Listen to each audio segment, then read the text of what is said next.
I knew he couldn't have done it. My son wasn't a saint, but he wasn't a killer. I had seen how the system breaks people quickly, indifferently, irreversibly. He was already sitting on death row, and the clock was ticking. When I walked into the station and said it was me, I wasn't thinking about myself.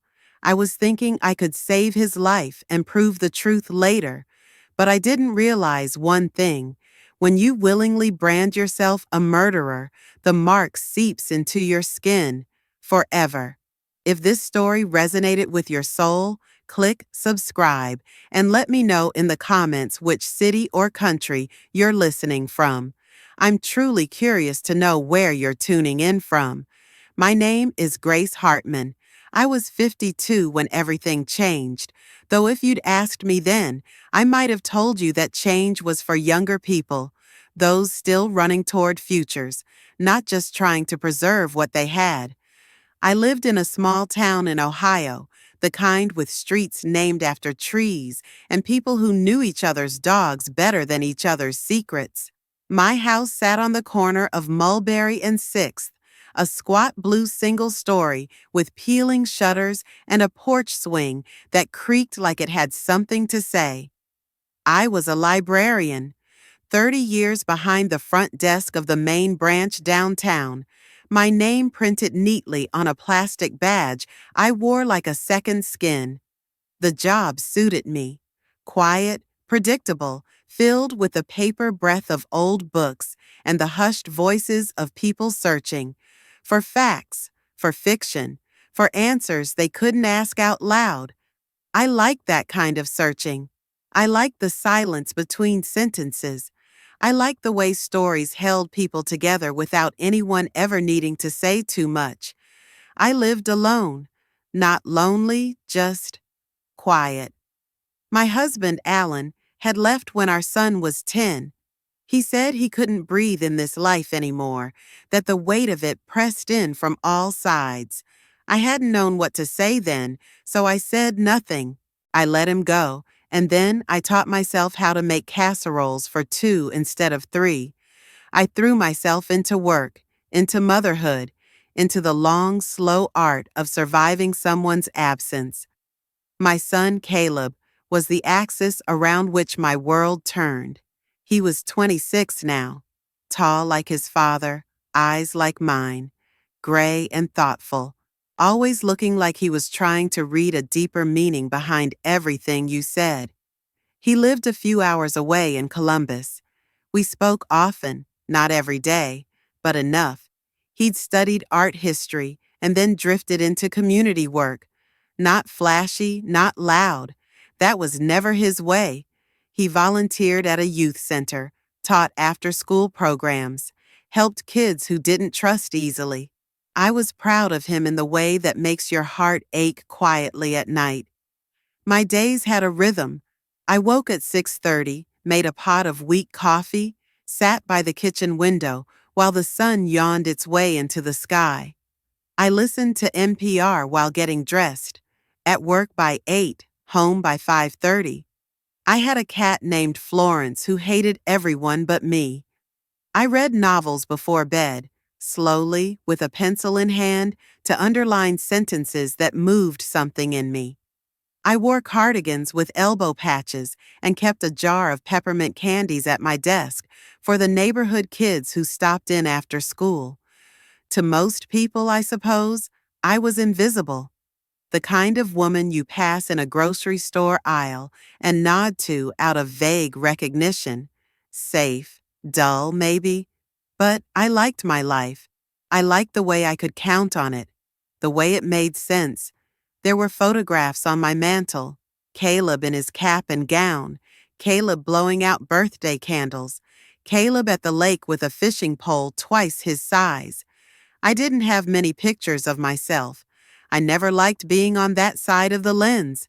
My hands were in the photos instead, holding his bike steady, straightening his tie, offering him a piece of cake. That was how I existed, in the background, in the doing. I went to church on Sundays, though more out of habit than faith. The pews were hard, the sermons predictable, but I liked the hush that came during prayer. It was the only time I allowed myself to close my eyes in public and not think about what I looked like. Sometimes I prayed, not for anything specific, but just for the feeling that someone, somewhere, might be listening. Evenings were slow. I cooked simple meals, usually the same rotation: soup, chicken, pasta. I watched the news, but only the first half. After the weather report, I'd turn it off, unwilling to hear about the shootings, the politics, the chaos. That wasn't my world. My world was quiet and orderly and kind, or so I thought. I saved every birthday card Caleb ever gave me. They were tucked in a box beneath my bed, tied with a green ribbon. Some were covered in crayon drawings, others in messy teenage handwriting, and the most recent ones typed on printer paper, signed with a quick "Love C." But I read them often, especially on nights when the house felt too big and the walls too full of silence. People would have described me as strong, not because I had done anything remarkable, but because I endured. I didn't break down. I didn't make scenes. I kept things moving. I showed up. I paid my bills on time. I remembered birthdays and never forgot to send thank you notes. Strength, I think, is often mistaken for stillness, but still water runs deep, and sometimes it runs dark.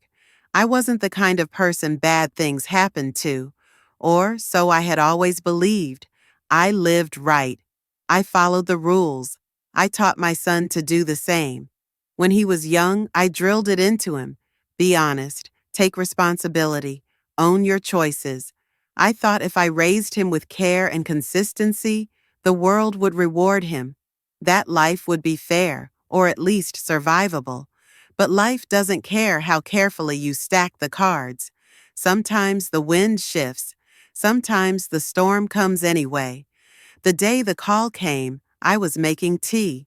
Earl Grey, steeped too long. I remember the whistle of the kettle, the way the mug burned my fingertips. The phone rang once, then twice. I answered on the third ring, already reaching for a pen to jot something down. It was a detective. His voice was too formal, too steady. He said there had been an incident, that Caleb was in custody, that there was an ongoing investigation. He didn't say what for, but he didn't have to. My knees buckled. The mug slipped from my hand and shattered on the tile. I remember sitting on the kitchen floor, my palms pressed against the cold linoleum, the sharp sting of ceramic shards under my thighs. Florence circled me once, then disappeared. The clock on the wall ticked on like nothing had happened, and in that moment the life I had built, quiet, predictable, whole, began to collapse in on itself, not with a bang, but with a whisper. It began with disbelief, not the loud, dramatic kind you see in movies, but a quieter, slower unraveling, the kind that seeps into your bloodstream and numbs everything it touches. I had always thought I understood how justice worked. I believed in order, in fairness, in cause and effect. If you told the truth would protect you. That was what I taught my son when he was a boy. That was what I taught my students at the library's literacy program, and what I whispered to myself when the world seemed cruel. But when they accused my son of murder, those words became meaningless sounds. The first time I saw him in handcuffs, something inside me broke so completely I couldn't feel it. His face was gray, hollow. His wrists were red from the metal. There was a cut on his lip, small but sharp, like punctuation at the end of a sentence I couldn't finish. I watched him being led into the courtroom and thought, they've already decided who he is.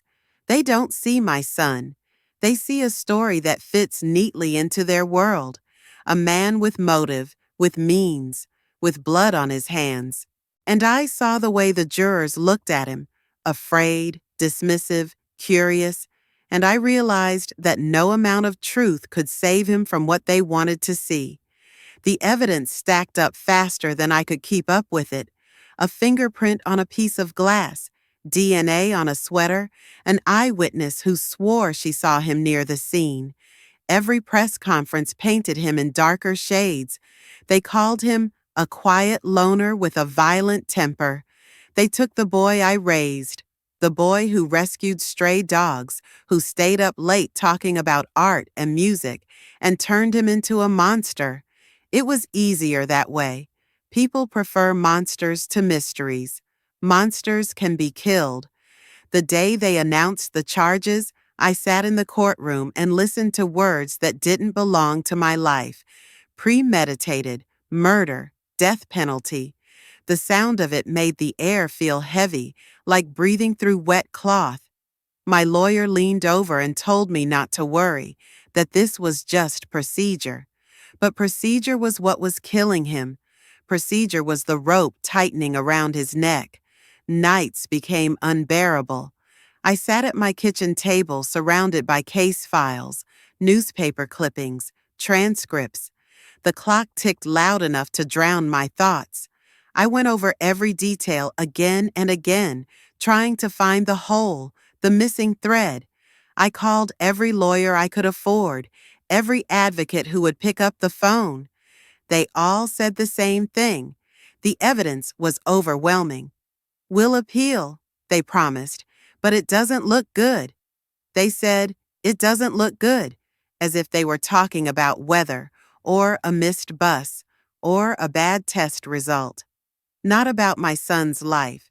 Not about a man who could be executed for something he didn't do. And so, one night, as the sky pressed down heavy and the house felt too small to hold me, I made a decision. It didn't come as a sudden burst of courage. It wasn't noble or planned. It was born from exhaustion, from love twisted into desperation, from the unbearable thought of watching him die for something he didn't do. If the system wanted a killer, I would give them one. I spent weeks preparing, quietly, methodically. I learned how evidence worked, what could be planted, what could be explained away. I studied the case like it was scripture. Every photo, every report, every map of the crime scene. I memorized the layout, the timeline, the forensic details. I stopped being a mother and became an architect of lies. I told myself it was temporary, that I would confess, take the weight, buy him time, and then prove my innocence later. But deep down, I knew there was no later. Once you cross that line, the truth stops belonging to you. I began by recreating the impossible. I placed myself where he had been, wove my story into the gaps the prosecution had left open. I found a piece of jewelry that had never been accounted for, something they assumed had been lost during the struggle. I went to a thrift store in another town and bought something identical. I left it where they would find it. I took a drive at night, down the same road where the crime had happened, headlights off, hands trembling on the wheel. I needed to know how far I could go before I lost myself completely. The confession came later. I rehearsed it for days. What to say, how to say it, the cadence of remorse. I practiced in front of the mirror, watching my reflection turn into someone else. I told myself it was for him. I told myself this was what mothers were supposed to do: protect, preserve, sacrifice. But every word tasted like ash. When I walked into the police station, the air was sharp with disinfectant. The walls were too white. I felt small under the fluorescent lights, like they could see right through me. I told them my name. I told them I wanted to confess. They looked surprised at first, then skeptical. One of them laughed, a short, humorless sound. But when I started giving details no one outside the investigation should have known, their faces changed. They leaned in. They believed me. It was disturbingly easy. The words came out of me in steady waves. Each sentence pulled me further away from who I had been. I described the scene, the fight, the way it happened. I spoke in past tense, as if I had lived it, as if the blood on my hands was real. They asked me why. I said I didn't know. They asked if I regretted it. I said yes. The truth was, I regretted everything except the act of lying itself. Afterward, they led me to a small room and closed the door. I sat there for hours, waiting. Time didn't move the same way in that place. It hung suspended, thick and gray. When they came back, their voices were softer. One of them offered me water. They said my statement matched the physical evidence. They said I had done the right thing by coming forward. The right thing. That phrase echoed in my head until it made me sick. When they booked me, I didn't resist. The handcuffs felt colder than I expected, heavier. I stared at my wrists, at the veins beneath the skin, and wondered how long it would take for them to bruise. I imagined Caleb in his cell, the air stale and the light dim, unaware that the ground beneath his feet had shifted. I pictured him hearing the news, his mother confessing to the crime that would have killed him. I wondered if he would believe me. In that moment, I realized the irony of it all. To save him, I had to destroy the one thing that could have proven his innocence, my own credibility. There's a strange peace that comes with surrender. Once you decide to burn everything, there's nothing left to fear. The fire consumes you, but it also silences the noise.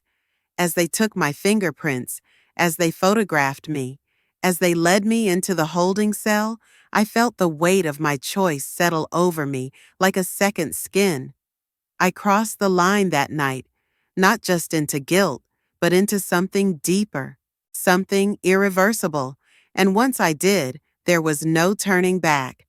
They said freedom was stripped away in stages, that the system took it piece by piece until you forgot you ever had it.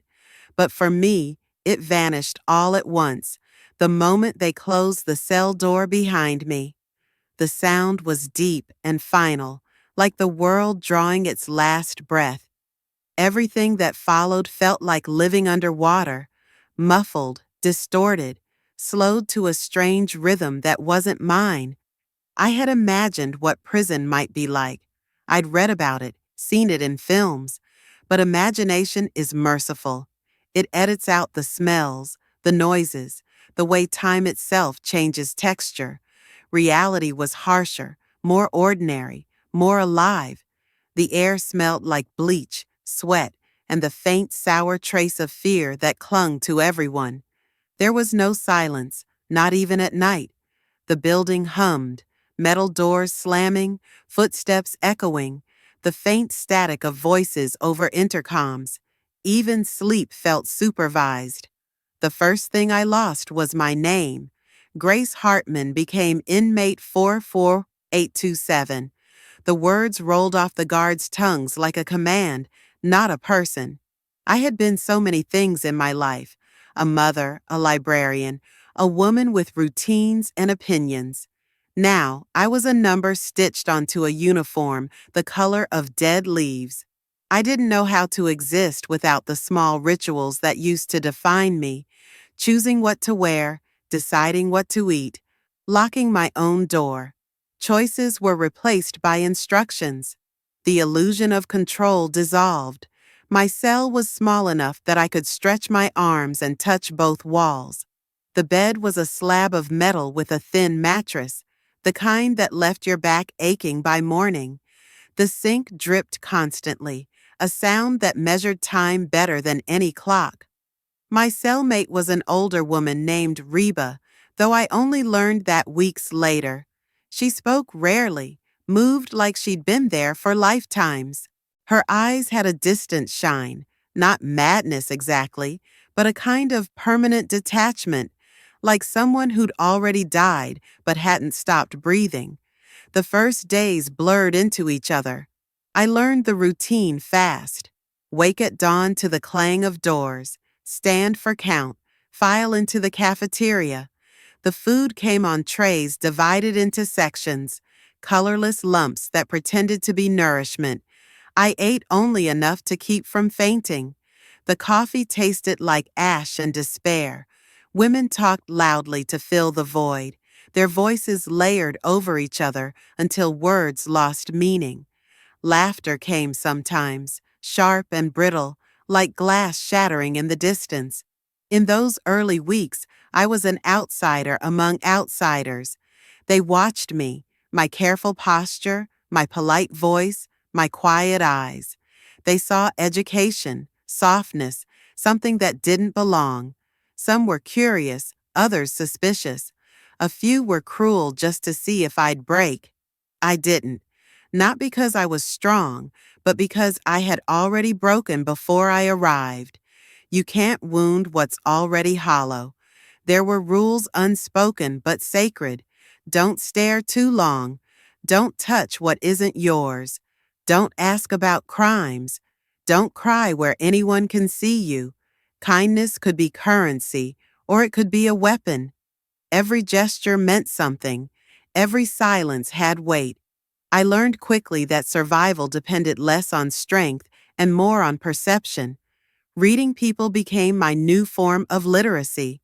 Days passed with mathematical precision, yet time refused to behave. Minutes stretched like hours, but weeks vanished without warning. There were no seasons here, no sunsets or wind. The light came from bulbs that hummed faintly, flickering just enough to make you aware of their impermanence. Even my dreams became sterile, stripped of color. I dreamed in gray. The worst part wasn't the confinement, it was the loss of identity. The absence of mirrors made me forget my own face. I caught glimpses sometimes in the reflection of a metal tray or the dull shine of the window glass, but it was never clear. My features blurred into anonymity. I began to move differently, slower, smaller, as if trying not to disturb the air. I had become background noise, another shadow moving through concrete corridors. I found myself counting things: the cracks in the ceiling above my bunk, the number of tiles from my bed to the door, the seconds it took for the lights to flicker during count. Counting gave shape to the void, proof that time was still moving even when nothing else did. I wrote invisible lists in my mind, every sound I could identify, every memory I refused to let fade. Sometimes I thought of the outside world, not the grand images of freedom, but the tiny details: the way sunlight curved through the window blinds in my kitchen, the smell of my son's hair when he was a child, the weight of a hardcover book in my hands. Those memories hurt more than the walls. They were proof that I had once lived in color, that I had once been more than a statistic. I began to observe the women around me, to map their stories in silence. There was the tall woman with a scar on her temple who hummed gospel songs while sweeping, the young girl who never looked anyone in the eye, who traced invisible patterns on her arm when she thought no one was watching, the twins, neither related nor similar, who shared everything, from shampoo to secrets. They all had their rhythms, their small rebellions. Prison was its own ecosystem, brutal but strangely alive. I learned that laughter could be an act of defiance, that sharing a piece of fruit was more meaningful than a confession, that even in the most confined space, people found ways to build kingdoms out of scraps, crafting jewelry from foil, braiding thread into bracelets, sketching on napkins with pencil stubs. The creativity was both heartbreaking and holy. It reminded me that no system, no matter how rigid, could fully extinguish the human need to make meaning. At night, when the noise finally dulled, I listened to the sound of breathing all around me, the collective inhale and exhale of women who carried the weight of their mistakes or of someone else's. I wondered which I was, the guilty or the substitute, maybe both. I had built a lie so convincing that even I began to inhabit it. The confession replayed in my mind like a lullaby turned curse. My own voice, calm, measured, false, echoed in the darkness until I almost believed it. There were moments, fleeting and dangerous, when I wanted to tell someone the truth, to say that I hadn't done it, to say that the person I'd protected deserved to live, even if it meant I didn't. But the words never left my mouth. Here, truth was useless currency. It bought nothing. It changed nothing. It only exposed you. Over time, I noticed that my memories of the world outside were changing. They softened at the edges, lost their clarity. My house, once sharp in my mind, became a blur of shapes. My son's voice drifted farther away each night, replaced by the hum of fluorescent lights. It terrified me, that forgetting, because forgetting meant surrender, and surrender meant erasure. I began to write, not on paper, there was none, but in my head. Stories, fragments, sentences that floated through my mind like ghosts. Sometimes I recited them silently, word by word, just to remind myself I still knew how. I built entire worlds that no one could see, worlds where air didn't smell of chemicals, where mornings had meaning, where I was still grace and not a number. That was how I survived. By creating an invisible life inside a visible cage, by believing that thought itself was a form of rebellion. Prison changed me in ways I didn't recognize at first. It stripped away the layers I had worn for decades, the politeness, the order, the certainty. It left something raw, elemental. I stopped trying to be good. I stopped trying to be understood.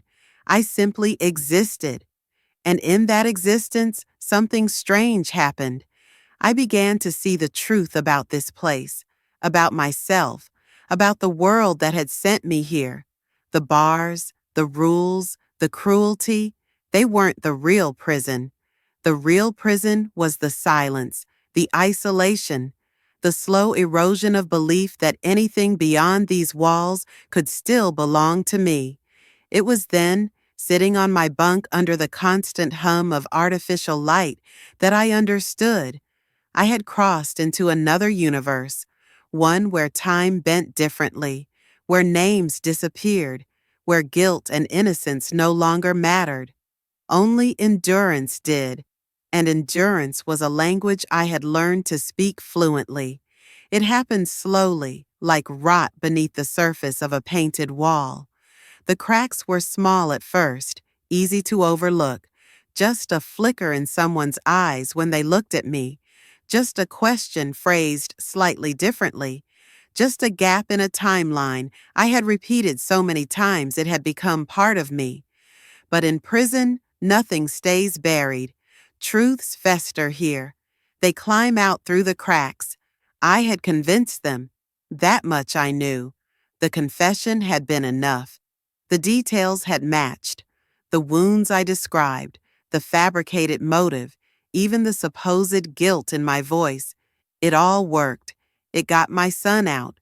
It gave him time. I had accomplished what I came to do. And yet I kept waiting for the relief to follow. But instead of relief, there was a hollowing. Each day was a quiet battle between the lie I had built and the truth I still carried.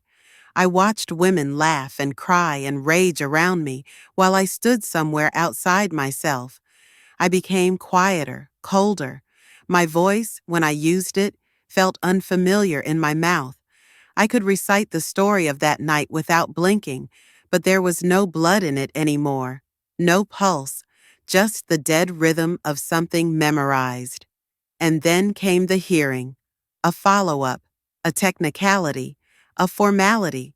They called me into a small, fluorescent-lit room where men in suits flipped through folders that contained the outline of my new identity.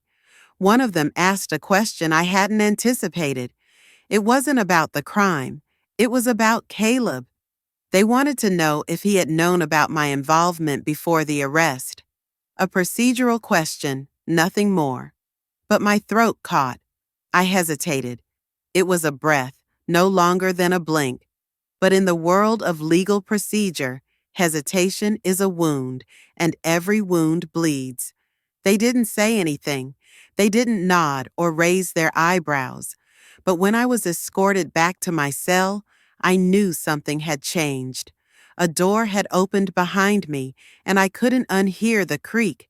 After that, the silence around me sharpened. I began to feel watched again, not in the usual way, not in the way prisoners are always observed, but specifically, purposefully. Conversation stopped when I entered the room. Women who once asked for help with reading assignments avoided my eyes. The guards, once indifferent, now studied me with quiet interest. I began to dream of the outside world again, but differently. Not of freedom, not of home. I dreamed of trials, of cross-examinations, of fingers pointing. I dreamed of my son's voice, not as it had been when he was young and soft, but deeper, colder, calling me by my name instead of Mom. I woke in sweats. One afternoon, I was summoned again. Different room, different faces. Two investigators who introduced themselves without warmth. They laid out photographs on the table between us, evidence I recognized, but arranged in a way I had never seen before. They asked if I had anything more to add to my previous statement. I said no. They asked again, gently. I shook my head. Then one of them asked me, quietly, if I had made a false confession. My heart stilled. My lungs forgot how to fill. I stared at him for a long time, but he didn't blink. He wasn't trying to trap me. He was trying to undo me.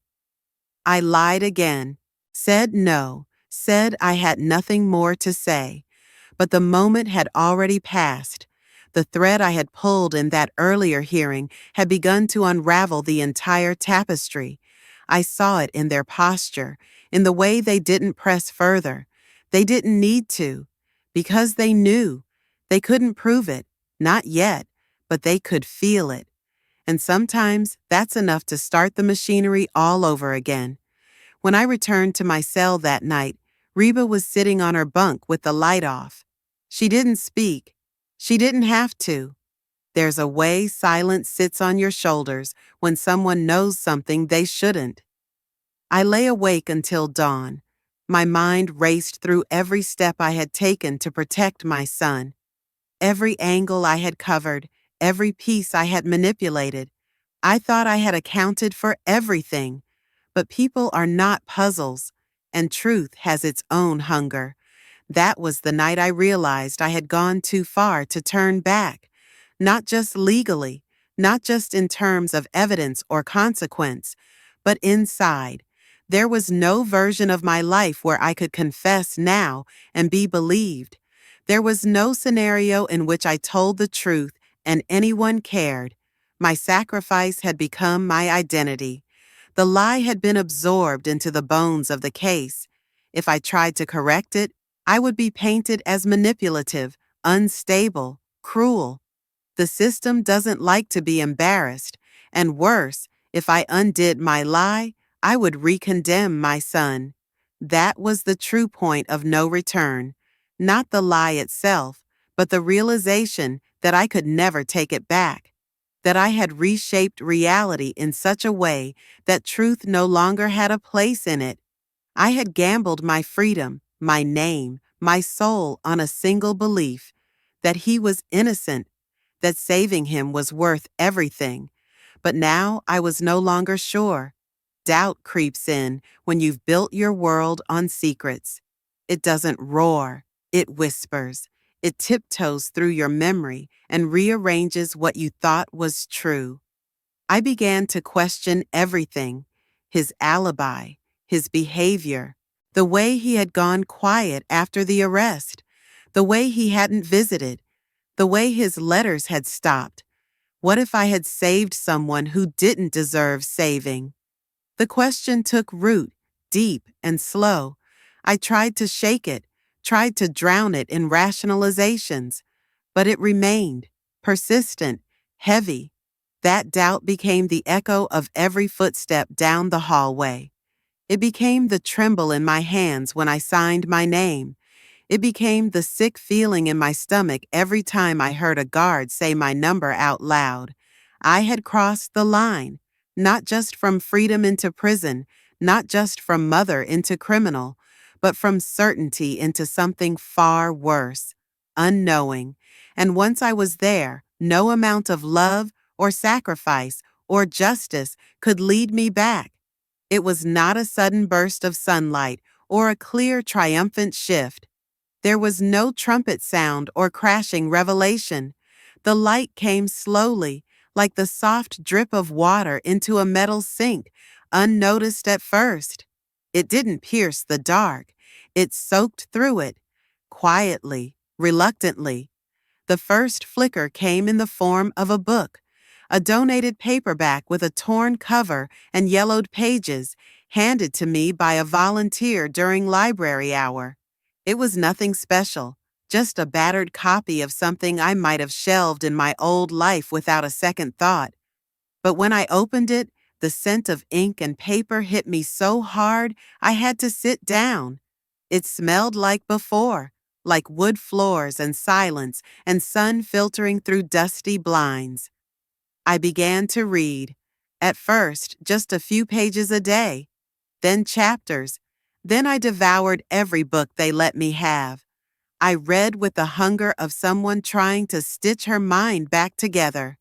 The words filled a space inside me that had gone hollow.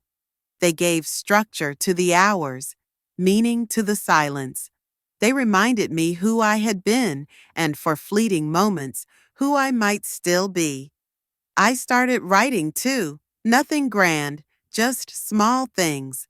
Sentences I collected in my head during the day and later scratched onto scraps of paper, margins of old forms, backs of food menus. I wrote about the sound of rain on concrete, about a sparrow I saw land on the fence during yard time, about the dream I had where my mother was still alive and humming in the kitchen. The words didn't change my surroundings, but they changed how I sat inside them. Then came the workshop, a prison education program launched quietly one month, funded by a community college. They were looking for women who could tutor others in reading and writing. I hesitated at first. The idea of standing in front of anyone again made my skin crawl. I hadn't taught in so long, and here, where your face had to be guarded, where showing interest was a kind of exposure, it felt dangerous to hope. But I applied anyway.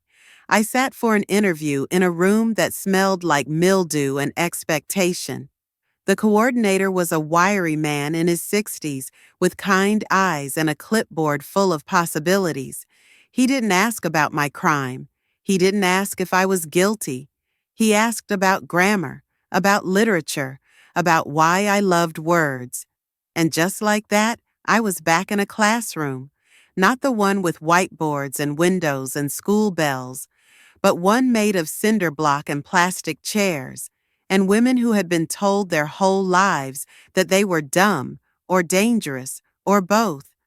I taught sentence structure, paragraph flow, basic essay form, but more than that, I listened.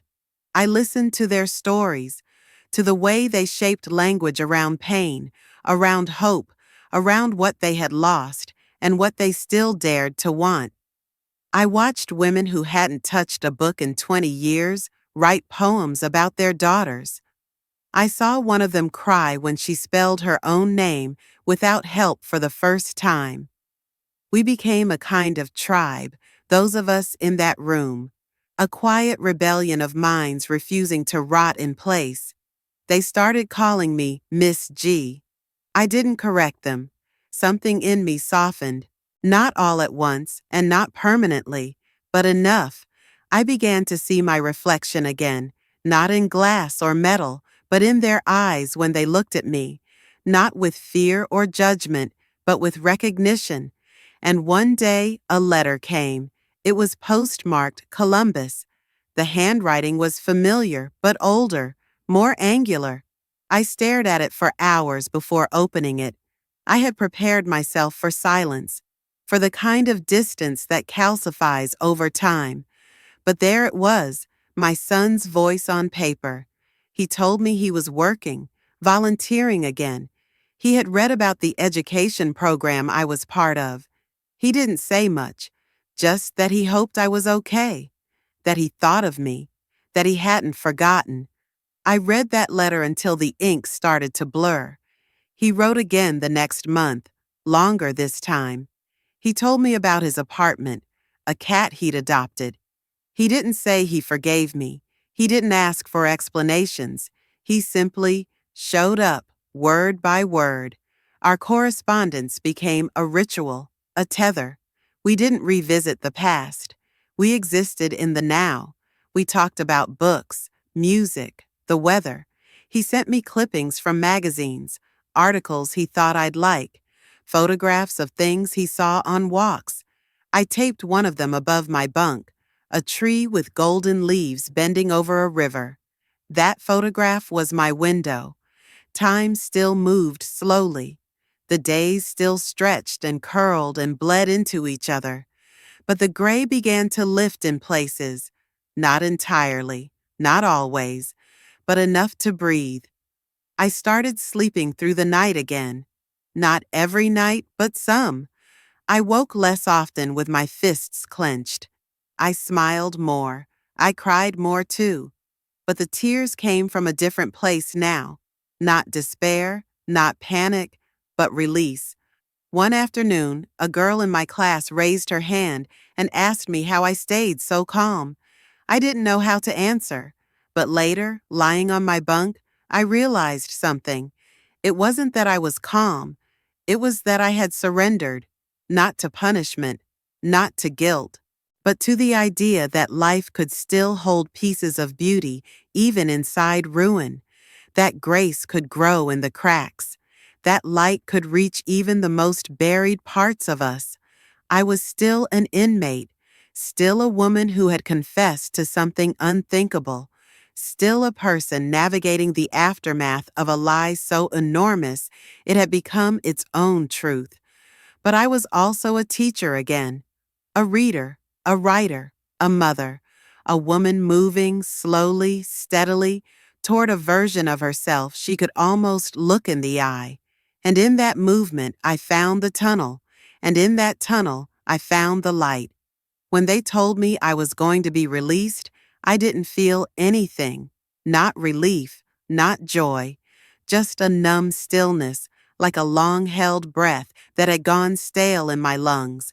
I stood in front of the mirror bolted to the wall, a polished metal surface warped and colorless, and tried to see the woman they were about to let go. But I didn't recognize her. I had memorized her face in fragments. The new lines around her mouth, the hollowness under her eyes, the gray roots in her hair. The woman who walked in years ago had long since disappeared. They gave me a bag with my old clothes, a shirt that no longer fit, and shoes with cracked soles. Everything smelled like dust and something old, like it had been kept in a box marked "Evidence of Another Life." I changed slowly, button by button, feeling each layer of civilian fabric settle onto skin that had grown used to the feel of state-issued cotton. Outside, the sky looked too wide, the colors too sharp, the wind too alive. I stood at the gate while a guard filled out paperwork and talked about the weather like it mattered. My hands were shaking. My knees felt loose, as if my bones weren't sure how to hold me upright anymore. I crossed the invisible line between inside and out, and for a moment I expected something to stop me. A voice, a siren, a hand. But nothing did. No one waited for me. I didn't expect them to. I carried 2 letters in my coat pocket, one from my son, the last he had sent, and one from myself, written the night before my release, addressed to no one. I boarded a bus with money given to me by the state, exact change for one ride. I sat in the back, near the window, and watched the city unroll like a painting I had only seen in dreams. I didn't know this place anymore. Or maybe it was me I didn't know. The halfway house smelled like disinfectant and wet carpet. The room they gave me was small but clean. A narrow bed, a dresser, a lamp that flickered when I turned it on. I placed the letters on the nightstand and sat on the bed, staring at the floor for a long time. I listened to the hum of the refrigerator down the hall, the muffled voices from a television behind another door. I thought about silence, how it sounded different here, less like punishment, more like disorientation. My parole officer gave me a checklist: meetings to attend, job applications to submit, boxes to tick.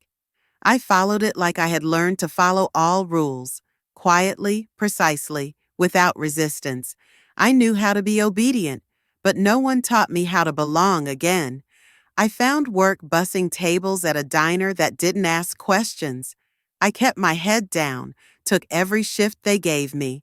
I scrubbed ketchup from vinyl booths, carried tubs of dishes that left my arms aching. My coworkers barely spoke to me. The cook called me ma'am, like he couldn't place me in any category younger than invisible. I didn't mind. It was easier not to explain. At night, I walked to the library, not to check out books. I couldn't yet, not without an address they recognized, but to sit, just to sit. I'd read the headlines from old newspapers or traced the spines of novels with my fingers, remembering what it felt like to belong in a place full of words. Sometimes I watched the children's story time from a distance, letting the sound of soft voices and small laughter settle around me like a blanket I wasn't allowed to hold. My son called once, just once. His voice had changed. It was deeper, flatter. He asked how I was, and I said I was fine. I asked if he was okay, and he said he was. We paused, then said goodbye. That was it. I hung up and sat on the floor of the shared bathroom until my breath evened out again. I wanted to tell him I did it for him, that every second of that lie was a brick laid to build his freedom. But I didn't, because now I wasn't sure that truth would sound like love. There were moments of quiet beauty. A woman at the shelter who brought me a cup of coffee without asking. A child in the diner who smiled at me like I wasn't broken. The way the city looked after rain, shiny and full of potential. I clung to those moments like driftwood in open water, but I also felt the weight of the label I carried. It clung to me like smoke. I saw it in the way store clerks watched me too closely, in the way neighbors closed their doors just a little faster, in the paperwork that asked for background and offered no space for context. I learned how to write "formerly incarcerated" in small, tight letters, hoping no one would ask for details. Freedom wasn't freedom. It was surveillance, conditional, temporary, like I had been released from one cell only to be given the key to another. I still counted days, still answered to numbers, still moved with caution. I still dreamed in cement. But there were small rebellions. I planted herbs on the windowsill, a sprig of basil, some mint that never quite grew. I wrote poems on napkins during my break at work. I mailed one of them to a P.O. box I wasn't sure my son still used.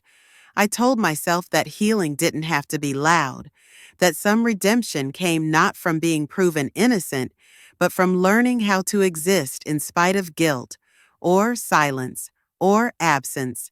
I didn't expect the world to forgive me. I didn't expect my son to come back.